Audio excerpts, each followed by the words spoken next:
Cricothyroidotomy is a medical procedure where we place a breathing tube in through the front of the patient's neck. The 3D cric trainer allows us to practice that skill, simulate the environment and the situations where MICA paramedics may find themselves needing to perform the skill, so that they develop an experience and a comfort around performing it, should it ever be required.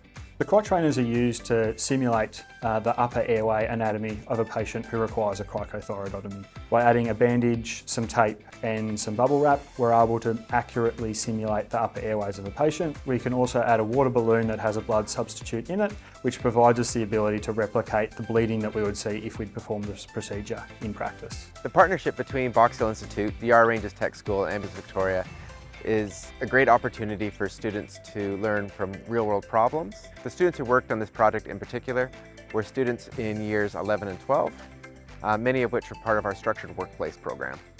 The students taking part in this project have left it with a real sense of contribution to the community, knowing that they've produced a product that's helping saving lives across Victoria.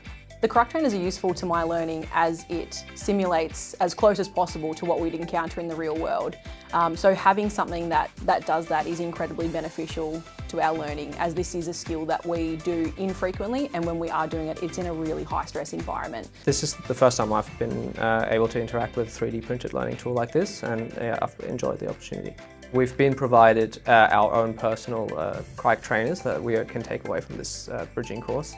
And we can take that to our local branches and continue to train with those into the future, and that will provide training opportunities for others that haven't got their own, and so we can share that with them. So we've seen a really high degree of success in acquiring the competencies of skills required for cricothyroidotomy using the 3D printed cric trainers. It's opened the door for us to be able to explore other unique and innovative technologically based training opportunities. We've also been able to 3D print other pieces of training equipment to simulate other procedures that we would do. And so this has very much been the first step into that 3D printed world for us to be able to develop training and education materials to support learning within Ambulance Victoria.